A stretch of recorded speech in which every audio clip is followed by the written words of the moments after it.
Hello everyone, this is Koeli from day to day blog. তো তোমাদেরকে তো আগের ব্লগটাতেই আমি শেয়ার করেছিলাম এই ব্লগেরই কিছুটা অংশ। যেহেতু বড় হয়ে যাবে তাই একসাথে দিতে পারলাম না, এটা পার্ট 2টা। মানে আজকে আমরা দুবাই চলে যাচ্ছি, তো সেইটাই আজকে সেকেন্ড পার্টটা তোমাদের সাথে শেয়ার করছি।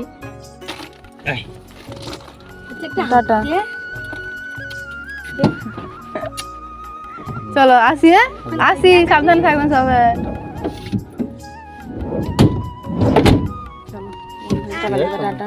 টাটা, সাবধানে থাকো। হ্যাঁ, ঠামকে থামিয়ে দিত, থামিয়ে দিত। সাবধানে থাকো।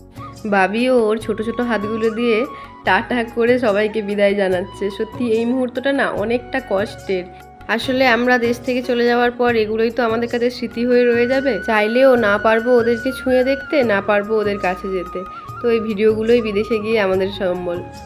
কথা বলতে বলতে দেখো আমরা এয়ারপোর্টে পৌঁছে গেছি। এয়ারপোর্টের গেটটা দেখলেই কেমন একটা হয়ে ওঠে বুকের ভেতরটা। একদিন ওর সাথে একসাথে থাকতে পারার একটা আনন্দ, আর এদিকে সবাই নিজের মানুষগুলোকে ছেড়ে দূরে যাওয়ার কষ্ট। তো দেখো আমরা পৌঁছে গেছি, আর রাকেশ এখানে এই যে ট্রলি নিয়ে আসতে গেছিলো, তো ও ট্রলি নিয়ে আসলো। এই দাদা আর ও করে এই ব্যাগগুলোকে এই ট্রলির মধ্যে নিয়ে নেবে, তারপর আমরা চলে যাব আর দাদা গাড়ি নিয়ে বেরিয়ে যাবে। এবারে আমাদের অনেকগুলোই লাগেজ হয়ে গেছিলো, প্রায় 7টা লাগেজ। মানে বড় লাগেজই 3টে। প্রত্যেকবারে বড় লাগেজ 3টেই থাকে, বড় লাগেজের মধ্যে একটা ছোট্ট থাকে, একটা ট্রলি ছোট থাকে। তো রাকেশ এবারে ওই ছোটো ট্রলিটা আনেনি। এই যে পিঙ্ক কালারের ট্রলিটা যেটা এখন ওঠালো, ওটা ও এবারে নতুন নিয়ে এসেছে। আসলে আমাদের যে ছোট ট্রলিটা সেটা একটু বেশি ছোট, সেটাতে জিনিসপত্র অত ধরে না। মানে প্রায় 25 কেজি জিনিস তো একটা ট্রলির মধ্যে ধরাতে পারবো না, তার জন্য বড়টা নিয়ে এলো। তবে এই ট্রলিটাতে একটা প্রবলেম হচ্ছে, ওটা দাঁড়াচ্ছে না, শুধু উল্টে উল্টে পড়ে যাচ্ছে ঢুক ঢুক করে। দেখলে না এখানে কতবার পড়ে গেল। তো চলো এখন এই যে সব কিছু প্যাকিং হয়ে গেছে, এখন আমরা ভেতরে যাব। তো আমরা সমস্ত কিছু করে ইমিগ্রেশন, লাগেজ দেওয়া সব কিছু হয়ে গেছে। তারপর আমি এই যে এয়ারপোর্টের ভেতরে চলে এসেছি। তো আমার মুখটা শুকনো দেখছো কেন বলো তো? অ্যাকচুয়ালি এখান থেকে যাব, একটা তো মন খারাপ তো আছেই, তারপর আবার এয়ারপোর্টের ভেতরে এসে দেখছি দেখো সবাই বসে আছে। এসে শুনলাম যে প্রায় 1 ঘন্টা মতো আমাদের ফ্লাইট লেট, অথচ আমাদের ব্যাঙ্গালোর থেকে কানেক্টিং ফ্লাইট আছে। তো সেইগুলো ভেবে কখন পৌঁছবো, কিভাবে যাব, সেইগুলো ভেবে একটু কেমন টেনশনের মধ্যেই ছিলাম। আর এদিকে মা ফোন করেছে, বাবি এই যে ফোন নিয়ে কথা বলে যাচ্ছে, হ্যালো হ্যালো করছে। ওটা মিউট হয়ে যাবে, অন করো।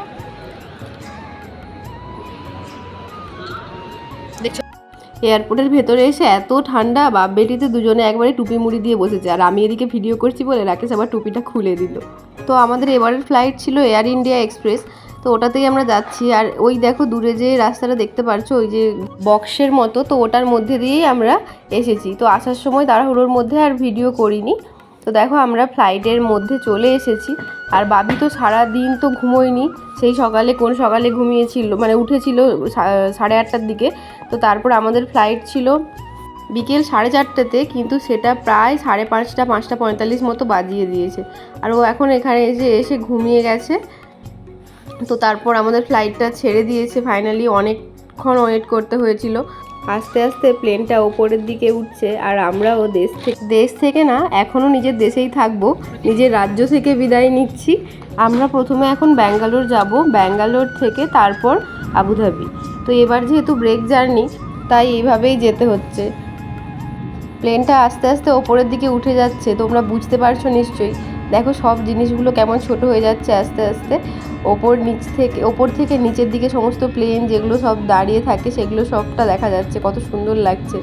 পুরো কলকাতা শহরটা এখানে দেখা যাচ্ছে, ছোট্ট ছোট্ট একদম ঘরগুলো হয়ে গেছে, কত ঘর দেখা যাচ্ছে। এটা আমাদের ফ্লাইট যে টাইমে ছিল, মানে 4টের সময় যদি আমরা ফ্লাই করতাম, তো সেই সময় আরও ক্লিয়ারভাবে বোঝা যেত। যেহেতু এখন সন্ধে হয়ে গেছে, প্রায় 5:30, 6টা বেজে গেছে, তার জন্য একটু ঝাপসা হয়ে গেছে ছবিগুলো। আর তারই মধ্যে আমাদেরকে এখানে খেতে দিয়ে দিয়েছিল। এর মধ্যে ছিল এই যে রাকেশ তোমাদেরকে খুলে দেখাচ্ছে। এখানে প্রথমে এই যে যেটা দেখতে পাচ্ছ সাদা মতো, ওটা ছিল সুজির উপমা।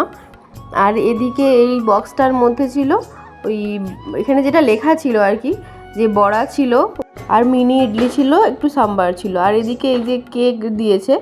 তো 3জন, আমাদের যেহেতু 3জন, মানে বাবিরও টিকিট এখন ফুল টিকিট দিতে হয়, তো সেই জন্য ওকে 3জনকেই 3টে দিয়েছে। আর জুসও দিয়েছে আমাদেরকে, এর সাথে অ্যাড ছিল জুস।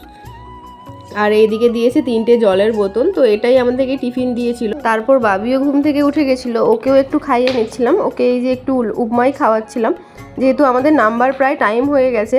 আর দেখো সূর্যাস্তটা হয়েছে, তারই মধ্যে কি সুন্দর লাগছে, দেখো কত সুন্দর। তো আমরা এখন ব্যাঙ্গালোরে নেমে গেছি। আর ব্যাঙ্গালোরে নেমে যাওয়ার সময় প্রচণ্ড তাড়া ছিল, প্রচণ্ড, যে কারণে কোনো কিছুরই ভিডিও করতে পারিনি। যেহেতু তোমাদেরকে প্রথমেই বললাম আমাদের ফ্লাইট লেট করে দিয়েছিল, তো সেই জন্য আমাদেরকে পুরোটাই ওই গাড়ি করেই ওরা পৌঁছে দিয়েছে।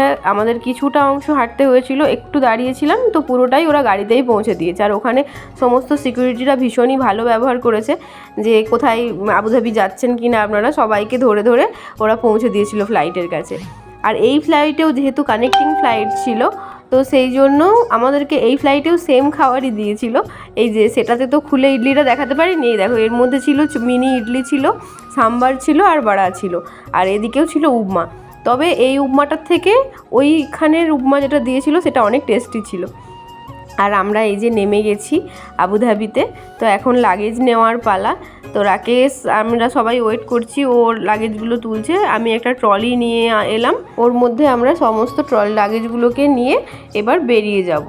এবার যেহেতু আমাদের ব্রেক জার্নি ছিল, তাই অনেকটা বেশ জার্নিও হয়ে গেছে, তো ভীষণই বিধ্বস্ত হয়ে গেছি আমরা।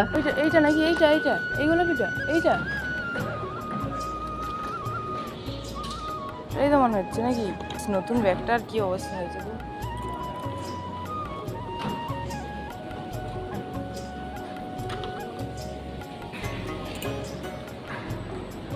চলো এবারে ধরতে হবে, চলো।